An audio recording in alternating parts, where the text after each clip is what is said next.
He may be old and perhaps just a tad too cheerful for a spritz, but after 40 years of harassment and abuse, surely Mario's had enough of Bowser's nonsense. If that sounds like your boss or colleague, buckle up. Welcome back to the channel, everyone. Thank you very much for joining me. In this video, we're going to explore the complexities of Mario and Bowser's relationship and what the traits can teach us about toxic workplace culture. For clarity, I'm not going to roast how often Mario pretty much saves the universe every year and receives no compensation for it. We're looking at how this silly rivalry mirrors modern workplace patterns. Super Mario is widely known as the mascot for Nintendo, but is also subject to many years of harassment, unwanted conduct, and being on the receiving end of Bowser's wrath. Oh, Mario get you next time. And just like that one boss who repeatedly organizes team building meetings that fix absolutely nothing, Bowser consciously makes the same decision over and over again, expecting a different result each time. Bowser, despite many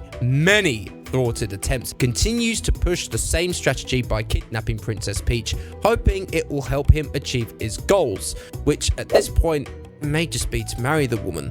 So at face value, this relationship is already off to a pretty bad start. Or is it really that simple? Believe it or not, there are some positives to this relationship, but not exactly in the way that you might think. Bowser's continued behavior gives Mario a sense of purpose. Mario alone fuels Bowser's ambitions, especially since he's the only thing standing in the way of Bowser getting what he wants: Princess Peach. While this may seem initially toxic, it's what drives Bowser intrinsically. And this is where it gets interesting, because even toxic workplace behavior can reflect a similar outcome for employees, at least in the short term.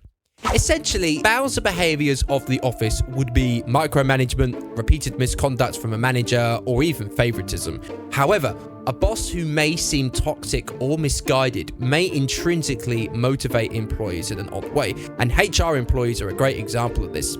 Let's set Mario as our HR professional for the day, and if he were an HR manager for Bowser Incorporated, let's just say primarily, he'd have a lot of firefighting to do. But the core role of an HR professional remains the same, and it has never been clearer: to guide, advise, and support organizations in implementing strategies and making informed decisions. So before you label your boss as toxic, check if they're really being obstructive or just operating from a different perspective. Influence them, do not fight them. As Mario has shown us over 40 years, fighting your boss continuously results in more Princess Peach kidnappings and repeated Bowser-esque behaviors from your bosses. Now, yes, there are some positives to the relationship, but overall, this is bad. Especially since Bowser is simply unable to learn from past mistakes. You see, Mario has learned plenty from his continuous victories over Bowser. Flips, spins, operating a water nozzle. And Bowser, the only thing he's gained is learning he needs daily physiotherapy. Now, I don't know about you, but that does not seem like it is a meaningful lesson if you ask me. So, that boss who's continuously acknowledging the issues are there, but clearly having a learning failure. That's your Bowser.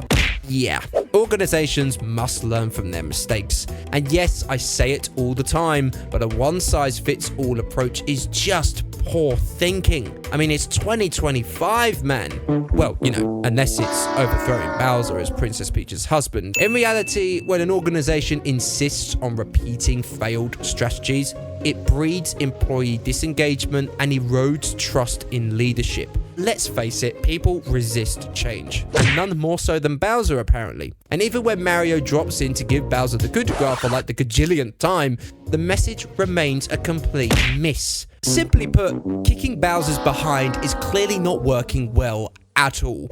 If you're continuously trying to solve a problem by using the same method, congratulations, you've just leveled down to Bowser-style management. Instead, open up to your boss. Encourage learning between you and show you are willing to do things their way to explore collaborative strategies. And that's where star power really is. So the final message here is that toxic workplace environments are not necessarily always bad. They are an opportunity for growth and change so long as you work collaboratively with your leaders. Opposing them is simply not going to work. Just ask Mario's 40 years of Honestly, failed attempt at this point. So yes, while we've all enjoyed watching Mario kick Bowser's behind for 40 years, in 2025, organizations need to adapt and ensure that they work collaboratively and not against each other. Yeah, okay, this was a really silly video in hindsight, yet we can see more familiar patterns and behaviors in these two than one would imagine. Perhaps next we'll delve into something a little more now. Can't be giving things away now, can I? Thanks very much for watching. I'll see you all in the next one.